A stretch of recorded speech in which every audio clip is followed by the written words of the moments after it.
자, 오늘 우리 또 아모스 선지자하고 또 열심히 우리가 한번 사귀는 시간을 가져보도록 그렇게 하겠습니다. 우리 아모스 끝나면 천국 가면 아모스 선지자 제일 먼저 찾겠죠? 아니에요? 아, 그래도 목사님 예수님이지 어떻게 아모스를 얘기할 수 있어요? 그럴 것 같은데. 네. 썰렁합니다. 썰렁한 것도 우리 잘 이겨내야 됩니다. 자, 우리 아모스 2장. 자, 우리 아모스 2장으로 가겠습니다. 아모스 2장. 자, 아모스 2장 6절에서 8절 말씀 우리 같이 한번 똑같은 음성으로 말씀을 같이 한번 읽도록 합니다. 아모스 2장 6절부터 8절 시작. 여호와께서 가라사대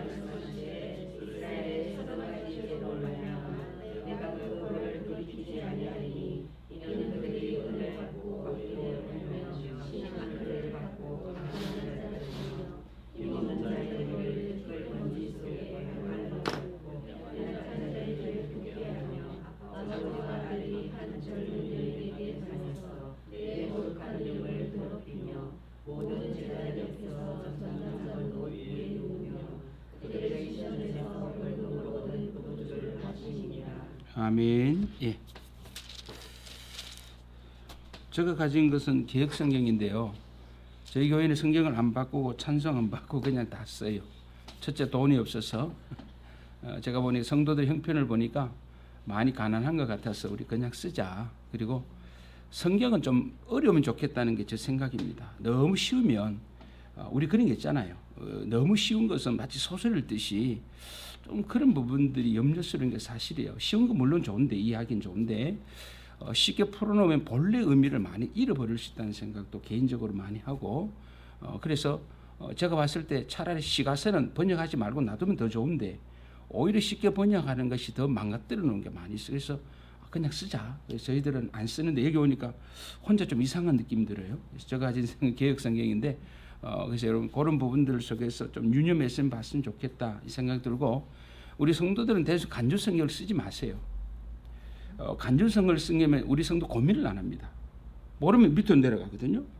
그 고민을 안 그러지 마세요.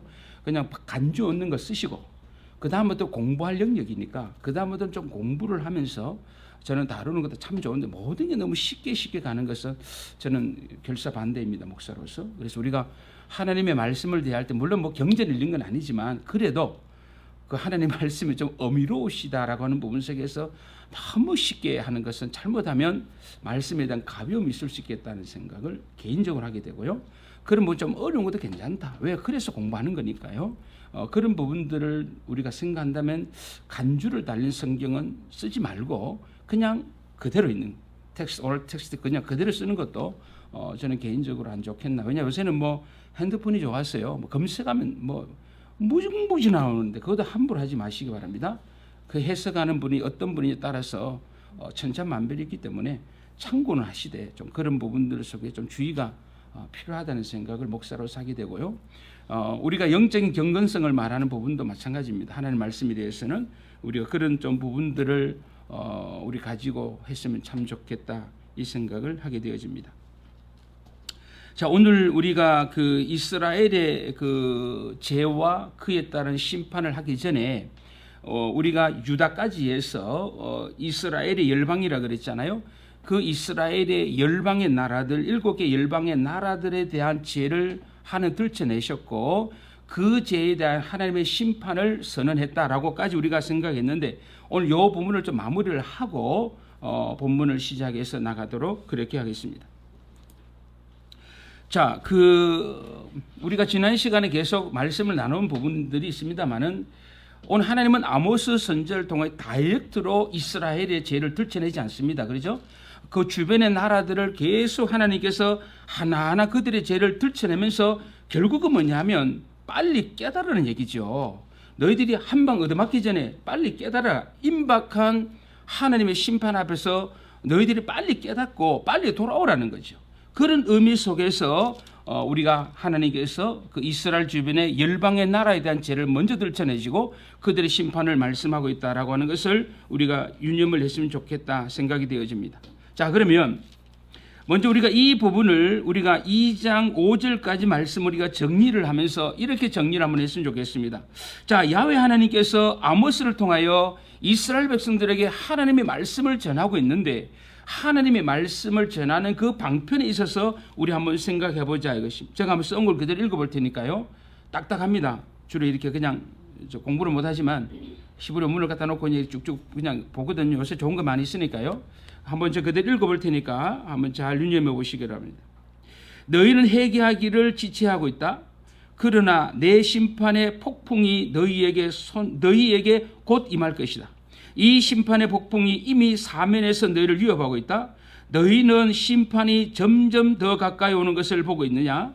바로 유다 그리고 너희 턱밑까지 가까이 와 있는 것이다. 그러므로 회개하라. 참된 성전 예배를 회복하고 공의와 정의가 넘치는 예배를 회복하고 이웃 사랑이 넘치는 예배를 회복해라.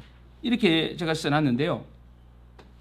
자, 오늘 우리가 이 말씀 속에서 우리가 알 수 있는 것은 뭐냐면 결국은 이스라엘의 주변의 열방에 대한 죄를 들춰낸 이후의 초점은 뭐냐면 이스라엘 교회로 하여금 회개하고 돌아가는 하나님 임박한 심판이 곧 너희에게 임할 것이라고 하는 이 사실 속의 긴장감이라고 하는 것을 우리가 여기서 생각할 수가 있다라고 하는 것을 우리가 첫째로 기억했으면 좋겠다. 우리 그 타산지석이란 말 있잖아요.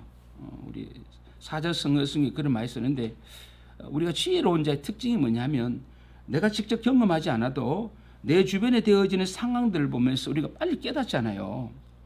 이스라엘 교회가 이렇게까지 피폐하고 하나님의 심판 안에 멸망한다. 이걸 볼 때마다 우리 세계 역사, 한국 역사를 보지만 역사 속의 교회들이 사라져가는, 역사 속의 교회가 점점 사라져가는, 어떤 교회들이 사라져가고 있는가, 우리 주변에 점점 사라져가는 그런 교회들 우리가 바라보고 있는데 우리가 이런 말씀을 보면서 마찬가지입니다. 나 자신도 그렇고 우리가 섬기는 교회도 마찬가지입니다. 우리가 어떻게 하면 하나님의 복을 늘 일평생 동안 받아 누리며 살 수 없을까라고 하는 것을 우리 고민하지 않을 수밖에 없는데요. 중요한 그렇습니다. 하나님께서 먼저 사랑하는 자를 심판하시기 전에 하나님 먼저 그 사랑하는 자 주변에 그 주변의 많은 영혼들을 통하여 하나님은 스스로 좀 깨달았으면 좋겠다라고 하는 그 마음을 우리가 오늘 이 말씀을 통해서 읽어내야 된다. 그런데 여기서 우리가 한 가지 질문이 있습니다. 흔히 교회 안에서 열심히 신앙생활하는 사람 특징이 있잖아요.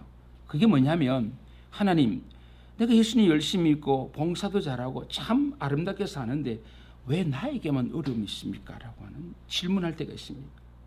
왜 나만? 다시 말해서 우리가 볼 때에 믿음 생활 대충 한다든지 하나님을 모르는 이방의 세계도 마찬가지잖아요. 하나님, 왜 자꾸 나를 갈고 넓으시는?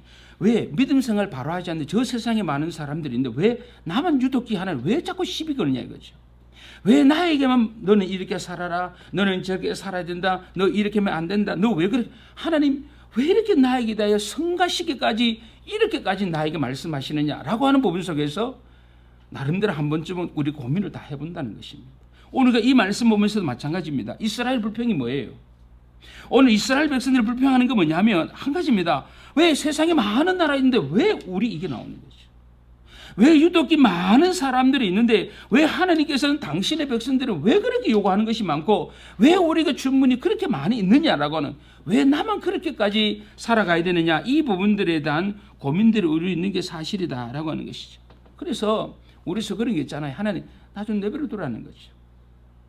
왜 나에게 늘 이래라 저래라, 너 이렇게 하면 안 된다, 너 저렇게 하면 안 된다. 왜 하나님 주변에 많은 사람이 있는데 왜 나에게만 유독히 이렇게 하는, 이스라엘 불만이 그거예요. 왜 우리만 갖고 자꾸 시비 거냐 이 말이에요. 하나님 그 얘기거든요. 하나님 이스라엘 주변에 많은 나라 보세요. 저렇게 죄 잘 짓고 잘 먹고 잘 살고 허랑방다 우상 숭배하고 잘 살고 있는데 왜 우리가 유독히 이렇게 하나님 못 살고 성가시게 하고 왜 힘들게 하느냐. 그래? 알았어. 그럼 하나님 뭔 얘기합니까? 열방을 심판하는 거죠. 하나님이 그래서 열방을 심판해서 하는 말이 아니야. 너만 아니고 봐. 이 열방도 하나님 심판 아래 있어. 그 얘기거든요. 오늘 말씀에서 우리가 생각할 것이고, 하나님은 이스라엘의 하나님 아니고 온 세상의 하나님이다. 봐라. 너희들만 내가 특별히 너희들만 뭐 미워가지고 죄를 들춰내고 불을 보내서 전쟁을 통하여 심판하고 아니다. 봐라. 열방을 봐라. 내가 이들도 똑같이 심판하고 있다. 너희들이 별나스가 아니다라고 하는 사실을 오늘 여기서 우리는 확인할 수가 있습니다라고 하는 것입니다. 자, 우리가 이런 부분들 속에서 오늘 이 말씀을 통해서 우리 한 가지 또 좀 고민을 하고 지나갑시다. 자, 이스라엘 교회가 있고 남쪽 유다의 교회가 있고 주변에 열방들이 있습니다. 그렇죠? 자, 그런데 우리 하나님께서 잘 보시기 바랍니다. 자, 하나님 이스라엘의 하나님이실 뿐만 아니라 하나님 열방의 하나님이 되신다라고 하는 사실. 하나님은 이스라엘 우리의 하나님만이 아니라 주변의 열방의 하나님이 되어주신다. 그래서 하나님은 이스라엘의 불만에 대해서 딱 한마디로 딱 입을 다물게 만들잖아요. 왜? 심판하시잖아요. 열방의 나라를 심판함으로 말미암아 이스라엘의 하나님만이 아니고 이 열방의 하나님도 나다라고 하는 사실을 여기서 말씀해주고 있다라고 하는 것입니다. 구약을 하면서 참 어려운 게 여기 있습니다. 그냥 이렇게 설명하고 가버리면 별로 그렇게 의미가 없는데 우리 하나님의 그 창조 있잖아요. 그 하나님의 창조에 두 방식이 있습니다. 우리가 하나님의 창조를 얘기할 때 두 가지 방식을 얘기할 수 있는데 우리가 첫째로 뭐냐? 우리가 학교에서 많이 배우는 것처럼 창조론이 하나 있죠. 그 다음 쭉 가면 뭡니까? 진화론을 하나 얘기할 수 있습니다. 하나님의 창조와 관계에 대해서 두 가지를 얘기하면 우리 하나님의 창조는 말 그대로 하나님이 창조하셨다라고 하는 것이고 우리가 진화론이라고 하는 것은 이 세상은 우연이라고 하는 것이 우연이고 저절로 되어졌다 이 말이지. 뭐 어렵게 생각하지 마세요. 진화론을 얘기할 때 그냥 우연히 저절로. 그런데 이 사이에 들어갈 수 있는 것이 직접 설교자론이 들어갈 수 있겠죠. 정말로 참 슈퍼맨처럼 지혜로운 자가 있어가지고 뭐 창조 얘기를 하고 있는데 뭐 그것도 뭐 얘기 안 해도 좋습니다. 자, 이 창조와 우리가 진화에 대한 얘기할 때 하나님이 창조하셨다는 사실이고 이것은 우연히 저절로 이렇게 말씀을 들을 수가 있습니다. 자, 그런데 또 하나 있습니다. 창조 말고 하나님께서 이 세상을 창조하셨잖아요. 이 세상을 창조하셨는데 이 창조의 세계를 하나님이 뭐 하신다? 보존. 하나님께서 보존하시고 하나님이 질서를 지켜나가시는 게 있잖아요. 하나님이 이 세상을 보존하신다. 그러니까 이 보존 그리고 이 유지 이것에도 두 방식이 있습니다. 어렵게 생각 아주 쉽게 제가 설명하는 겁니다. 그러니까 이 보존, 질서, 유지와 관계되어서 두 가지 방향이 나오는데 여기 첫 번째 등장하는 것이 뭐냐면 하나님의 섭리라고 하는 것이 등장하고 있습니다. 그 다음에 또 하나가 등장하는 것이 여기에 우리가 잘 아는 이신론이 여기 등장합니다. 이신론. 이신론 교회에서 많이 들어보셨죠? 이신론.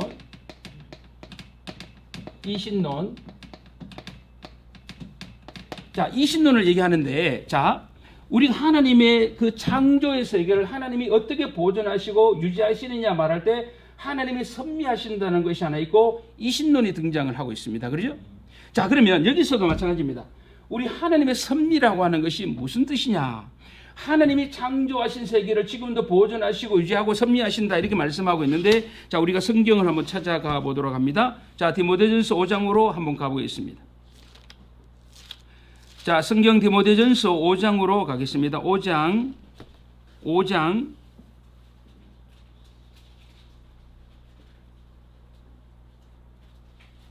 자, 디모데전서 5장 8절로 가서 누구든지 자기 가족, 특히 자기 뭐라 했어요? 자기 친족, 자기 가족을 돌아보지 아니하면 뭐라 그랬습니까? 시작. 믿음을 불신자보다 와, 지금 무슨 얘기죠? 여기 누구든지 그랬습니다. 누구든지 자기 친족, 특히 자기 가족. 근데 디모데전서니까 디모데 목사에게 주신 글이잖아요. 그렇죠? 성도님들 글쎄요. 우리 교회 성도가 없으니까 하는 말인데요. 누구든지 자기 가족, 자기 친족을 돌아보지 않으면 믿음을 배반, 불신자보다 더 그러죠? 1차적으로 누구예요? 목회자 하는 말입니다. 디모데 목사에게 하는 말씀이거든요. 디모데 목사에게 하는 말씀이에요. 왜? 디모데전서가 목회서 신인데 이 디모데 목사에게 하는 말씀이 뭐예요? 누구든지 포함이 되겠죠. 자기 가족, 특히 자기 가족, 친족, 패밀리, 자기 가족을 돌아보지 아니하면 믿음을 배반, 불신자 더 악하다 이렇게 말씀하잖아요. 우리가 이런 부분들을 우리가 생각하면 이런 교회에서 우리 목사님은 가족밖에 몰라. 이게 물론 그건 문제는 있다고 생각이 듭니다. 제가 생각할 때는. 그러나 성도들이 좀 목회자에 대한 이해에 대한 생각을 좀 할 필요가 있습니다. 그리고 목회자가 가정을 잘 돌볼 수 있는 환경도 좀 교회가 넉넉히 봐주는 게 좋아요. 왜냐하면 이 목회자 가정이 문제 많거든요. 오해하지 마세요. 저희 가정을 얘기합니다. 자꾸 여러분 다른 생각하지 마. 저를 생각하자. 그 목회자의 가정이 의외로 아이들의 상처가 많아요. 왜냐 똑같이 잘못해도 성도들은 항상 앞에 수식한 단어를 붙여요. 목사 아들이 얘기 나오죠. 저희 애가 고3 때 고2 때 한번 받았잖아요. 선생님, 담임 선생님. 학교 불러갔어요. 제가요. 잘했다 그랬어요. 네 잘했다. 네 잘했다. 아들 잘못했으면 아들 잘못 야단치고 꼭 앞에 수식한 단어가 목사 아들이 여기서 애가 막 돌아버린 거예요. 참 그건 저는 아니라고 생각해요. 그러니까 교회 안에서 목회자 자녀들 조심 몸을 가립니다. 왜? 잘못 걸리면 죽어요. 교회 안에서. 뭐 타켓입니다. 오늘 우리가 이 바울이 오늘 디모데 목사에게 자기 친족, 자기 가족 얘기를 하고 있잖아요. 그러면 적어도 목사가 가정을 잘 목양할 수 있는 환경을 교회가 좀 제공해 주셔야 됩니다. 하나님의 종이 이래서 막 그럼 다 하나님의 종이지 하나님의 종이 아닌 사람 어디 있어요? 그래서 목회자가 어떤 소명의 부분 속에서 맞습니다. 교회를 우선으로 해서 이거 다 이해해요. 그러나 교회가 조금은 넉넉한 마음으로 목양을 어디에 가정이라고 하는 것도 뭐 사모님하고 뭐 손잡고 영화 가면 좀 봐주면 안 돼요. 막 소문내요. 우리 목사는 기도 안 하고 영화 보러 다니더라. 막 이 소문을 내 가지고 목사님들이 어디서 영화 보러 가요? 저 서울 가서 영화 보러 가요. 아무도 모르게. 진짜 그래요. 대구에 1000명 목사님 클럽이 있습니다. 1000명 목회하는 목사님. 저는 못 가겠죠. 1000명 목회하는 목사님 클럽이 있거든요. 이 목사님들이 어디 가노느냐? 대구에서는 절대로 안 먹습니다. 음식을.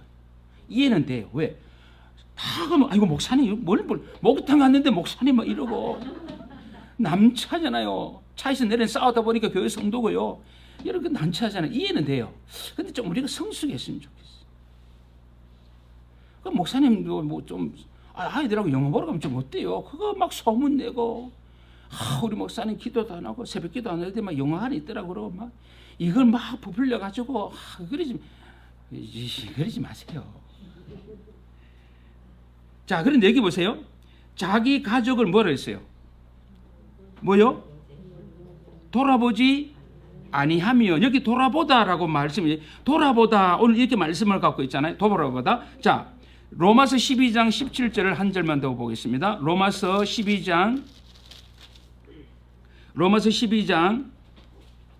자, 로마서 12장으로 가서 17절을 로마서 12장으로 가겠습니다. 12장 17절 같이 읽습니다. 17절 시작. 아무에게도 악으로 악을 갚지 말고 모든 사람 앞에 선한 일을 여기 도모하라 이렇게 말씀하고 있죠. 자, 그래서 제가 읽었던 두 구절 속에 돌아본다 도모하다는데 이 헬라 원문의 단어는 다 똑같은 단어를 쓰고 있습니다. 그 단어가 뭐냐면 틀리겠어도 모르죠. 늘 얘기하죠. 이 여기서 이제 프로네오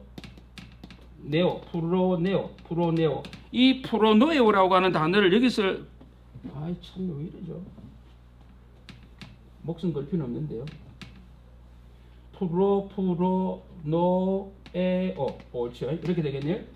여기서 프라비던스라고 하는 단어가 나오는 겁니다. 보존이라고 하는 단어, 섭리라고 하는 단어가 나오는데요. 여기서 우리가 섭리라고 하는 단어는 뭐냐? 하나님이 창조하신 세계 하나님께서 잘 돌보신다. 여기 말씀하고 있는 것처럼 관심을 갖고 주의를 갖고 잘 돌본다라고 하는 것으로 이해하면 됩니다. 그래서 섭리라고 하는 것은 하나님께서 창조하신 세계를 하나님이 방치하시고 무관심으로 내던져 버리는 것이 아니라 그 창조하신 세계를 하나님이 지금도 지키시고 보호하시고 잘 보듬고 가고 계신다. 이게 섭리라고 한다는 것입니다. 뭔지 이해되죠? 그런 의미로서 우리가 섭리의 신앙이 되어지는데, 자, 여기 이신론이라고 하는 게 있는데요. 이신론이라고 하는 것, 이것도 이단입니다. 왜냐하면 이신론이 뭐냐면 하나님의 창조의 사실을 인정합니다. 하나님이 오주 만물을 창조했다는 까지를 인정을 해요. 근데 문제는 하나님의 섭리를 부정합니다. 하나님이 창조하시고 나서 하나님은 어떻게 하시느냐? 우리 하나님은 온 우주 만물을 창조하시고 그 창조 속에 하나님은 법칙도 하나님이 창조해서 이 창조의 세계는 하나님의 섭리가 아니라 기계가 알아서 자동적으로 돌아가도록, 시계 테이프 있죠? 테이프를 쭉 가면 돌아가잖아요. 그것처럼 하나님이 직접 섭리하시는 것이 아니고 자연의 법칙에 따라서 세상이 운행이 되도록 하셨다. 이게 이신론이에요. 이신론 뭔지 알겠죠? 그러니까 이 섭리의 신앙과 이신론은 완전히 다른 것입니다. 우리 하나님의 섭리를 믿는 신자, 그리고 더 나아가서 우리는 이신론이라고 말했을 때, 지금도 하나님은 저 우주 바깥에서 주무시고 계세요. 그래서 제가 대학 다닐 때 많이 종교철학 공부하면서 늘 시비가 뭐냐면, 하나님은 왜 5.18을 가만히 두셨을까? 맨날 잔디밭에 모여서 그 얘기했거든요. 아니, 하나님이 정의로우신 하나님이고 선하신 하나님이고 질서의 하나님인데 왜 5.18을 하나님 가만히 보고 계시? 이 하나님 가짜야 하면서 막 토론한 지 기억나거든요. 그게 이신론의 전형적인 특징이거든요. 하나님은 지구에 뭐 전쟁이 일어나든 기근이 일어나든 뭐 가뭄이 일어나든 하나님 지구 바깥에서 뭐 하신다? 주무신다. 이게 이신론이에요. 이해되시죠? 그래서 창조와 관계되어서 창조론과 그 다음에 진화론을 얘기한다면 섭리, 보존과 유지와 관계되어서는 섭리와 이신론을 얘기할 수 있는데, 문제는 진화론은 무신론이고 이신론은 유신론이다, 이런 생각하면 안 됩니다. 이신론이 유신론인 것처럼 보이지만 제일 큰 문제가 뭔지 압니까? 여기서 가장 큰 문제가 한 가지 있습니다. 그게 뭐냐면 진화론도 그렇고 이신론도 그렇고 제일 큰 문제는 살아계신 하나님을 우리의 삶에서 소외시켜버리는 겁니다. 다시 말해서 하나님 없이 살아가자는 얘기입니다. 하나님 없이 살아가자. 이것이 뭐냐면 진화론도 마찬가지고 이신론도 마찬가지고 우리의 삶에서 하나님을 뚝 떼버리고 하나님 없이 누가 사람이 중심이 되어서 사람이 원하는 대로 그냥 살아가자는 것이 바로 여기서 말씀하고 있는 이신론의 문제고 진화론의 문제니 여기 있습니다 라고 하는 것을 기억하시죠. 그래서 우리가 여기서 잊어서는 안 될 것이 바로 따라합시다. 소외. 하나님을 우리의 삶에서 많은 겁니까? 소외시켜버리는 겁니다. 이게 성경에서 말하는 하나님에 대한 이해를 이렇게 얘기할 수가 있겠느냐라고 하는 것입니다. 하나님을 우리의 삶에서 소외시켜버리는 거예요. 그러니까 하나님 없이 살아가요. 제가 왜 이 얘기하냐면 오늘 이스라엘 교회의 모습을 보고 유다의 교회의 모습을 보고 우리가 지금 보면서 가지는 것들이 뭐냐면 시대가 우리 성도님 기도할 때 3,000년 제가 깜짝 놀랐어요. 계산해보니까 3,000년 맞네요. 선생님 대단하셔요. 저는 3,000년까지 생각 안 했거든요. BC 8세기 막 이것만 생각했는데 보세요. 3,000년 전의 교회의 모습과 오늘 우리의 모습을 보자. 뭐가 다르냐 이 말이에요. 하나님이 없이 사는 게 좋은 거예요. 우리 그러잖아요. 우리가 좀 이따 제가 나옵니다만 우리가 뭡니까? 교회에서 우리 많이 쓰는 다른 중에 이 코람데오 이런 얘기 하잖아요. 하나님 면전에서 이렇게 나오잖아요. 피곤하다. 하나님 내 밥 먹는 거 다 보고 뭐 잠자리 다 보고 있고 피곤하다. 이거 코람데오 근데 우리가 이런 부분들 속에서 오늘 BC 8세기나 오늘 우리 시대를 보면 중요한 것은 하나님 내 삶에 너무 깊이 들어오지 마시고 우리의 삶 속에 하나님을 철저히 소외시켜버려요. 그러니까 이런 형국이 나오는 거죠. 하나님이 없는데 뭘 우리가 못할 수가 있느냐라고 다 할 수 있는 것이죠. 자, 로마서 11장 가겠습니다. 자, 로마서 11장. 저 가서 누가 시계를 붙들어 묶어버렸어요. 시간 안 가도록. 자, 로마서 11장 36절 같이 읽어요. 시작. 이는 만물이 주로 주에게로, 이게 우리가 말하는 세세에 있으리로다. 그 다음 보고 아멘 나왔죠.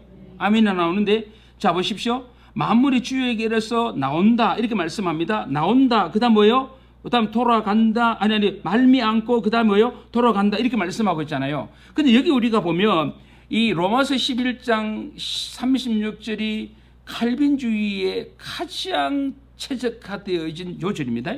하나님의 절대 주권이라고 하는. 그래서 우리 여기 보면 첫 번째로 to him, 그 다음에 발음이 안 좋습니다. 제가 그 다음에 이래 나오잖아요. 자, 그 다음에 뭐냐면 여기 to him이라고 주로 그 다음에 뭐가 나와요? 또 한 가지 등장합니다. from이라고 하는 단어가 등장하고 있는데 from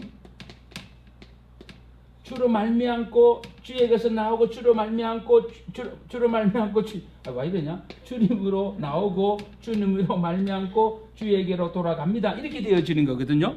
만물이 from 그로부터 그리고 그로 인하여 그리고 그에게로 돌아간다. 이렇게 말씀하고 있거든요.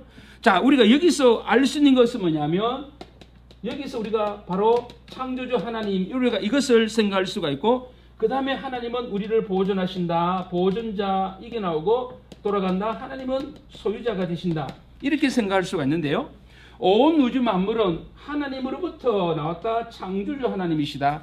그 하나님에 계속 유지되고 보존되어진다. 보존하신 하나님. 그리고 결국은 그에게로 돌아갑니다. 왜? 그분이 주인이시다. 이렇게 말씀하고 있는. 그죠? 그래서 우리가 생각하는 우리가 뭐 창조와 보존에 대한 얘기를 말씀했습니다만 결국은 뭐냐면 온 우주 만물은 하나님으로부터 창조주 하나님이라는 사실이고 하나님에 의해서 계속 유지 보존되어진다라고 하는 보존 그리고 결국은 하나님이 우리 돌아간다라고 하는 하나님의 소유되심에 대한 얘기가 나옵니다. 이게 하나님의 절대 주권의 문제다라고 하는 것이죠. 그래서 우리가 이런 부분들을 보면서 결국은 이스라엘 주변은 두고요. 남쪽 유다의 교회와 북쪽 이스라엘 교회를 볼 때 결국은 뭐냐? 그들은 하나님이 없는 삶을 원한 것입니다. 하나님이 없는 삶이 되어서 결국은 나의 삶은 나의 것이라고 해서 내 마음대로 살고 싶어 하나님이 없이 마음껏 날개치며 살고 싶어하는 마음들이 그들에게 너무나 농후했다. 그러니까 하나님 앞에 이런 죄를 짓고 산다라고 하는 것이죠. 우리가 이런 부분들을 오늘 여기서 우리가 2장 4절까지 말씀을 마치면서 우리가 좀 생각을 해보아야 될 것이 아닌가 이 생각을 가지는 것입니다. 원래 우리가 다 알지만은 그 코람데오라고 하는 게 있잖아요. 코람데오. 뭐 우리 합신에도 가면 교정이 있고 고신에도 가면 있고 신학교 앞에 가면 거의 돌비석으로 해서 코람데오라고 하는 문구를 다. 코람데오 누가 제일 먼저 사용했죠? 코람데오 누가 제일 먼저 썼어요? 마틴 루터가. 근데 여러분 코람데오는요. 우리가 살아가는 모든 삶에서 하나님 앞에 살아라 이 얘기 아니에요. 루터가 그 얘기하는 게 아니에요. 우리가 살아가는 모든 삶은 하나님의 면전, 신전, 의식을 갖고 살아라. 그 얘기가 아니고 루터가 코람데오란 말을 쓴 이유는 한 가지입니다. 그게 뭐냐면 사람이 어떻게 하나님 앞에서 의로울 수 있을까? 이 고민이었거든요. 이신칭의와 관계돼서 코람데오를 쓴 거예요. 뭔지 이해돼요? 우리가 어떻게 하나님 앞에 의로울 수가 있을까? 하나님 앞에서 의로운 자가 될 수 이게 루터의 큰 고민이었거든요. 거기서 나온 것이 코람데오입니다. 그래서 우리가 이 이신칭의를 쏙 빼버리고 그냥 우리가 코람데오 그러면 신전의식 그러면 뭘 해도 하나님 면전의식 갖고 살아라. 나쁜 거 아닙니다. 그렇게 사는 건 맞아요. 그러나 코람데오가 원래 루터가 사용했던 것은 그 문제가 아니고 우리가 어떻게 하나님 앞에 의로울 수가 있을까? 우리 죄인이 어떻게 하나님 앞에 의롭다 하심을 얻을 수 있을까? 이것을 고민했던 것이 코람데오의 정신입니다. 아시겠죠? 우리 이런 부분들 속에서 우리 그 용어를 잘 사용했으면 좋겠다 이런 마음을 가지게 되어지는 것입니다. 그래서 우리는 오늘 여기 나오는 이스라엘의 어떤 그 범죄하는 모습을 우리가 바라보면서 시대는 다르다 할지라도 오늘 우리 시대도 마찬가지입니다. 조금 뒤에 이제 이스라엘 교회 모습 보겠습니다만은 이럴 수도 있구나. 교회가 이럴 수도 있구나라고 하는 생각을 하지 않을 수가 없다라고 하는 것입니다.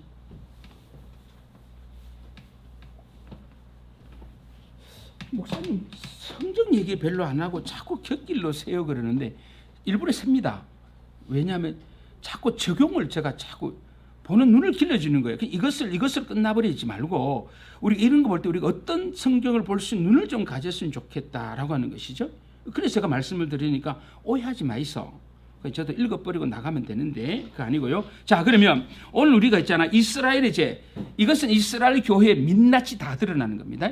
이스라엘 교회의 민낯이 그대로 다 드러나고 있는데 이 이스라엘 교회가 어떤 교회였는가 그 실상을 우리가 지금부터 한번 봤으면 좋겠다라고 하는 것입니다. 자, 그러면 오늘 우리가 2장부터 시작하고 있는 2장 몇 절이 잠깐만요. 우리 아모스 2장으로 가겠습니다. 이제 펼쳐놔서 자, 아모스 2장 6절부터 가겠습니다. 자, 여기서부터 우리가 생각해야 될 이 고민이 하나 있습니다. 이 본문을 볼 때 이 고민을 한번 해봅시다. 자, 고민합니다. 이 고민을 갖고 이 본문을 보면 좀 더 이해가 쉽겠다라는 생각이 들어서 말씀을 드리는 겁니다. 자, 우리 다 같이 외워봅시다. 한마음교회는 아마 이 성경 암송을 제일 잘하는 교회로 제가 알고 있습니다. 멤버십이 그렇게 구성되는 걸 제가 알기 때문에 자, 요한복음 1장 12절 시작. 주사랑교회는 가만히 계세요. 제가 분명히 한마음교회라고 했잖아요. 주사랑교회 말고 한마음교회만. 시작.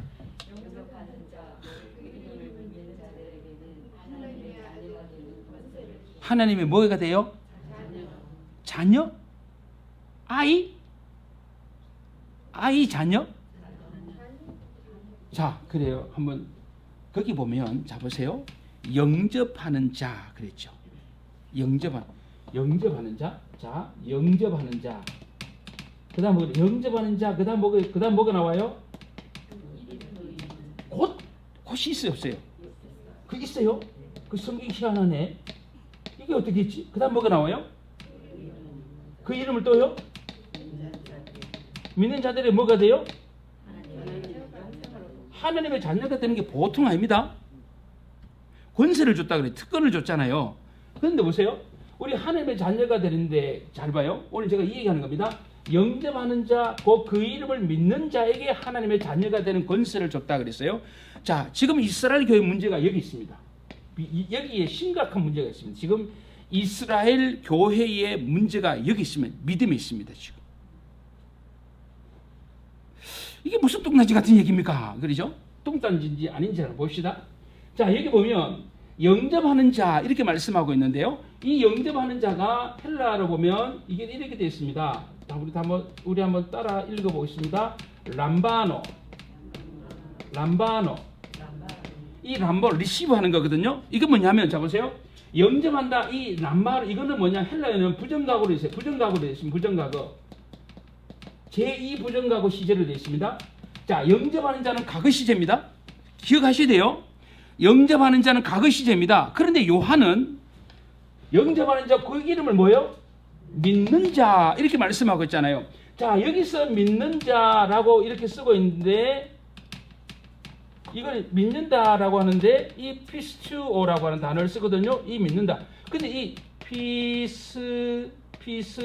피스투오 근데 이거는 뭐냐면요. 이거는 현재 시제로 돼 있어요.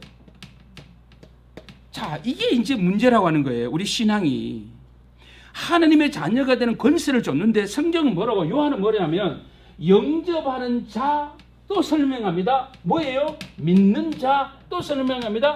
하나님의 자녀가 되는 권세를 준다 말씀하고 있는데 오늘 영접했다는 것은 과거 시제로 써버립니다. 오늘 요한은 영접한 건 이미 과거 시제예요. 근데 문제는 요한의 관심이 어디 있느냐? 여기 있는 거예요. 믿는 자 이렇게 말해서 이거는 현재 분사예요. 현재 분사. 그러니까 이것은 지금 계속 진행되는 거거든요. 자, 그러면 여기서 우리가 뭘 생각해야 되냐면 이것은 이미 과거에 이루어진 행동이에요. 이미 과거에 나는 이미 예수님을 영접했어요.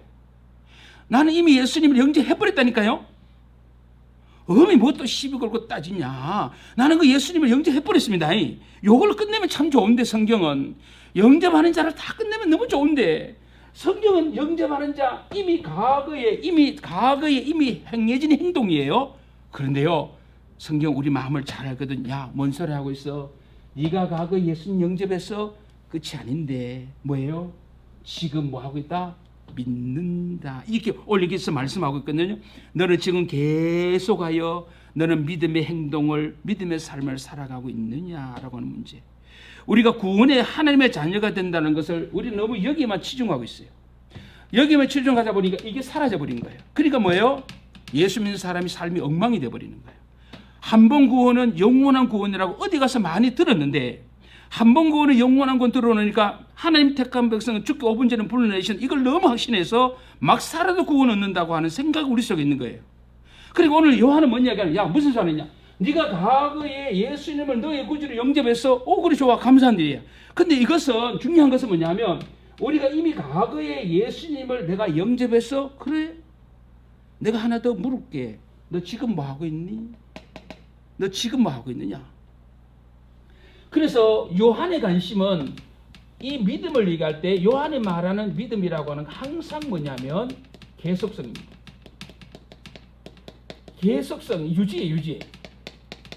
요한은 믿음 있는 사람을 뭘로 하게 됩니까? 네가 과거에 예수님 영접했다. 그 관심이 중요한 것이 아니고 너가 지금 계속하여 예수 그리스도를 지속적으로 믿고 행하고 살아가고 있느냐라고 하는 부분 속에서 그 신자가 가진 믿음의 진정한 판단은 과거에 있는 것이 아니고 지금 현재의 믿음의 계속성과 연속성과 지속성을 보겠다는 얘기입니다. 너가 가진 믿음이 진짜냐? 나 왕년에 그 얘기하지 마. 지금 현재 누구니? 내가 누구니라고 묻는 거예요.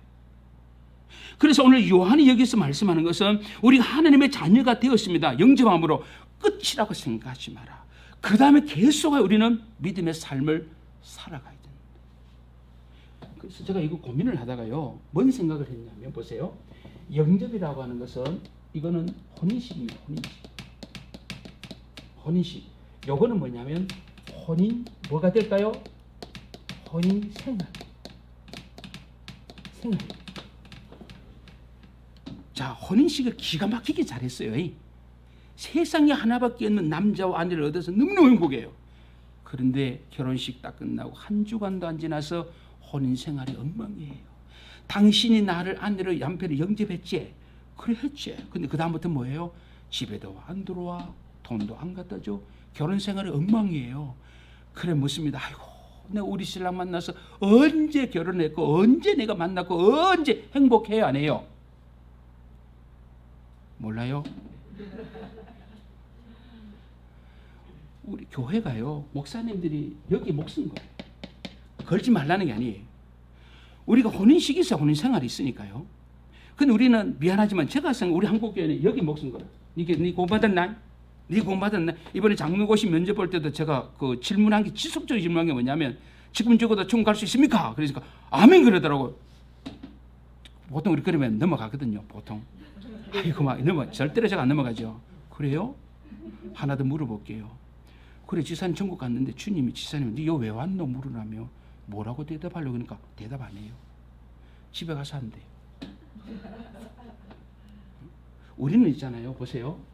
영접했고 주님과 결혼했어요. 혼인했어요. 이거 끝이에요. 우리 한국 교회가 신학의 부재를 말 쓰거든요. 우리가 신학이 변질이 되어지니까 삶이 변질이 되는 거예요. 이 혼인식을 거창하게 합니다. 감사죠. 하나님의 오직 은혜로 하나님의 자녀가 되어서 주님과 영접해 주님과 아니 우리가 결혼식에 있는 문제는 결혼 생활, 믿음 생활이 엉망이 되어버리는 거예요. 그래서 우리는 주님을 영접해서 주님과 혼인식을 했는데 문제는 주님과 혼인 생활에서 다 실패하는 거예요.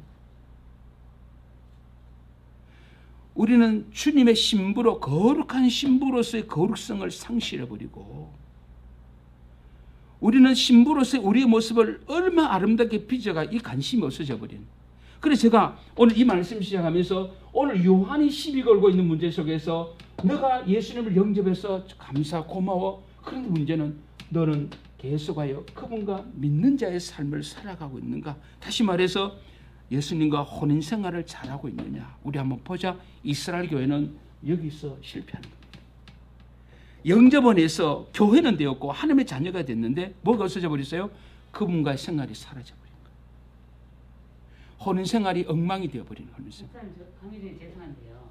예, 지사님. 마당에 0358 차가 여기 있으시면 좀 빼주셔야 돼요. 0358. 네. 죄송하지만 없습니다. 죄송합니다. 네. 예, 감사합니다. 예, 고맙습니다. 자, 우리가 이 부분들을 우리가 어떻게 해결해야 됩니까? 이걸. 여러분, 부부로서 사는데 요건 요사이 말하면 20분 하면 끝나잖아. 혼인식이죠. 요사 20분 하면 끝나요. 그래서 혼인식 목사 설교 가면요, 거기 뭐 하는 사람들 와요. 목사님 설교는 짧게 해주셔야 됩니다. 그 협박을 해요. 왜 그렇게 하는지 모르겠어요. 여러분 천주교 가보세요. 혼배 성사 얼마나 오래 합니까? 그죠? 가톨릭은 전통을 목숨 걸고 지키는데 교회는 다 포기합니다. 교회는요. 너무 속상해요. 왜 그런지 몰라요. 불교도요 포기 안 해요. 자기들 전통을요. 천주교도 전통 포기 안 하잖아요. 천주교 한번 장례 그 미상 가봐요. 얼마나 지겨워, 얼마나 지고 1시간 반 정도 읽어 내려가는. 교회를 뭐만 길어보세요. 다 가버립니다. 그러니까 교회가 생명력이 없는 거예요 지금. 우리가 이런 부분 속에서 오늘 우리가 이 본문을 들어가기 전에 그들의 죄를 들춰내기 전에, 자 그러면 하나님은 이스라엘과 혼인을 해서 결혼 생활을 시작했는데 우리 성도님 기도했잖아요. 내 백성이다, 내 백성. 그럼을 불구하고 내 백성이고 내 자녀라고 해서 끝까지 사랑하고 있는데 계속 그들이 이제 바람 피우고 있는 거죠. 이거 어떻게 했냐 이 말이죠. 그래서 결국은 이스라엘 교회는 뭐예요? 혼인생활에서 실패하는 거예요. 혼인생활에서 결국 실패하게 되어지는. 그래서 계속하여 영접하신 그분을 계속하여 믿고 신뢰하고 살아가야 되는데 영접한 그 자를 여기서부터 다 내던져 버리고 결국은 뭐예요? 신랑이 없이 사는 거예요. 신랑이 없이 그냥 살아가는 거예요. 그냥. 이런 부분 속에서 우리는 영접하여 나의 신랑의 시구문과 계속하여 믿는 자의 삶을 혼인생활을 계속해서 유지해 나가야 되는데 여기서 지금 이스라엘 교회는 실패했다. 이 문제를 오늘 여기서 들춰내고 있는 거예요. 이걸 염두에 두고 오늘 이 말씀을 보면 제가 이 말씀 깊이 안 다룹니다. 이거는 깊이 다룰 필요 없어요. 이거는 왜? 따라합시다. 기분 나쁘다. 이런 얘기하면 속상해요. 왜 우리 허물을 막 들춰? 물론 뭐 다 똑같은데 별로 보면 이럴 수가 있느냐라고 하는 막 한숨밖에 안 들잖아요. 그래서 오늘 우리가 이 공부를 하면서 그래 이스라엘 교회 결국은 죄로 인하여 결국은 하나님의 심판을 받는다. 그 부분 속에 그래 죄짓지 마라. 죄짓면 벌 받는다. 이런 식으로 이해하지 말고요. 아시겠죠? 말씀을 그렇게 하지 마세요. A는 B다 막 그렇게 하지 말고요. 말씀 읽을 때 알겠죠? 좀 더 우리가 생각해서 결국은 이스라엘 교회는 혼인생활에서 실패했구나. 송경화 지사님 성도님 성경 혼인식 거창하게 잘했지. 어디서 했어요? 어디요? 문화웨딩 여기 내거리. 내거리 문화웨딩. 예, 좋은 데 하셨네. 무슨 요일 날 했어요? 토요일 몇 시? 주례사는? 그럼 기도는?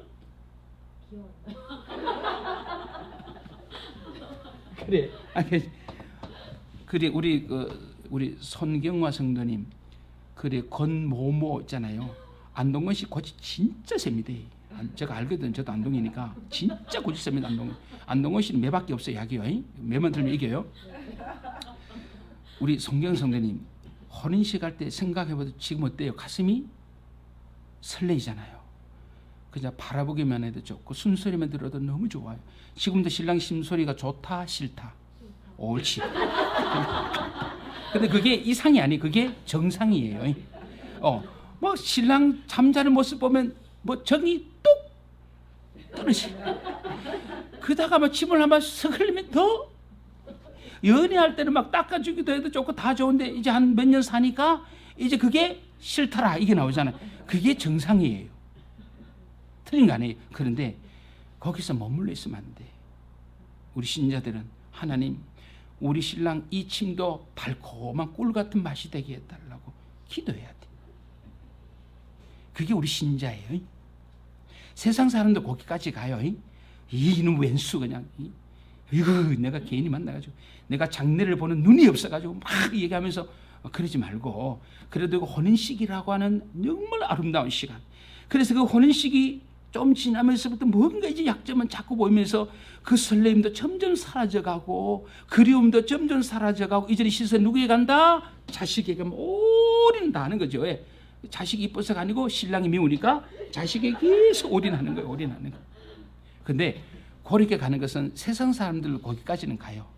우리 믿는 사람은 거기서 한 단계 더 가야 돼. 하나님 혼인 참 주의 은혜 가운데 잘했잖아요. 혼인 잘했잖아. 손 들고 선서하고 그죠? 그래 이게 혼인 생활을 잘해야 되잖아요. 이 혼인 생활을 잘해야 결혼에 승리하는 거거든요. 우리는 이 혼인 생활을 잘해야 돼요. 오늘 이스라엘 교회는 혼인 생활에서 실패해 버렸어.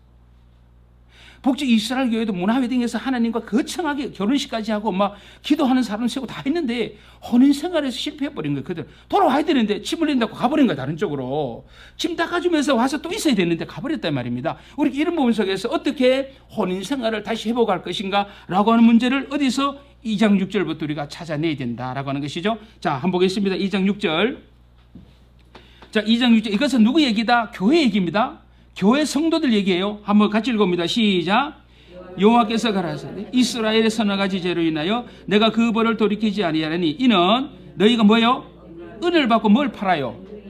음에 신앙클레를 받고 얼마요? 아이고 여기 보면 팔매라고 하는 단어가 계속 등장하고 있잖아요. 여기 잘 보세요. 은혜를 받고 의인을 팔아버린다. 가난한 자를 신앙클레 값으로 팔아버린다. 아니 여기 잘 보세요. 의인 그리고 궁핍한 자 가난한 자 신앙클레, 은, 아니 도대체 이때 이스라엘 교회 성도들의 눈에는 사람이 멀어 보여요? 아니 솔직히 사람이 멀어 보여요? 그래요. 돈으로밖에 안 보여요. 제가 협성고등학교 교목으로 3년 있었잖아요. 죄송합니다. 다른 데 흘리지 마세요. 여기 방송도 흘리면 안 돼요. 다른데 갔는데요. 이 재고 높은 그분 있죠? 그분 있잖아요. 그분이 신입생 동교하는 날 옥상에 올라가서 교문을 보고 딱 하는 말 10만 원, 20만 원, 30만 원, 40만 원 그랬는데 돈이 들어온대요. 돈이. 너무 속상했어요. 물론 뭐 웃자고 하는 얘기다라고 생각하지만 듣는 입장에서 참 거북했어요. 오늘 여기 보세요. 이스라엘 교회가 지금 뭐밖에 돈 앞에는 뭐도 필요 없다. 의인도 팔아버리고 가난한 자도 팔아버리고 신앙클 얼마합니까? 지금 아디다스 하나 얼마예요? 나이키 얼마입니까? 송경아 지사님?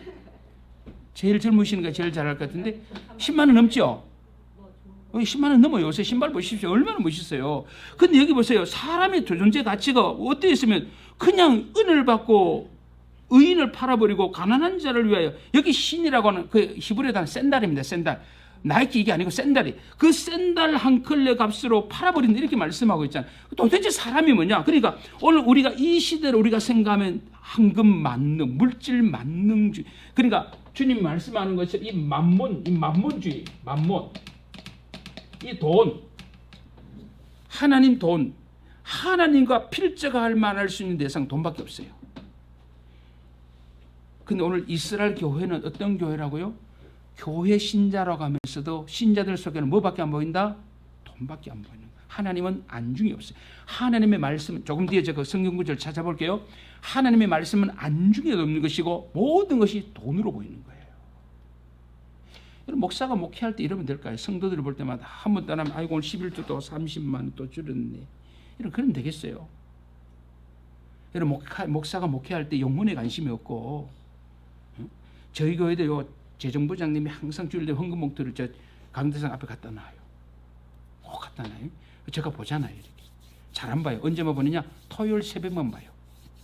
주일날 저녁에 갖다 놔요. 저 테이블 위에. 교회에 헌금하신 분 봉투를요. 그럼 저는 안 보고 토요일 봐요. 왜? 토요일에 보고 기도하라고. 그럼 될 수 있으면 안 보려고 그래요. 보면 시험 들어요. 안 보는 게 나아요. 알겠죠? 재정부에서 일하시는 분 다 안경 끼고 하시기 바래요. 재정부 일하시는 분들 자꾸 성도 헌금하는 문제 예민해지고 시험 들어요. 절대로 그러면 안 됩니다. 판단해서도 안 되고 누설해도 안 되고 절대로 얘기하면 안 돼요. 하나님 앞에 하는 행위이기 때문에 우리가 절대로 하면 안 됩니다. 이런 것들은. 근데 오늘 이거 보면 이스라엘 교회는 전부 다 지금 돈이에요. 성도가 눈에 안 보여요. 사람이 눈에 안 보여요.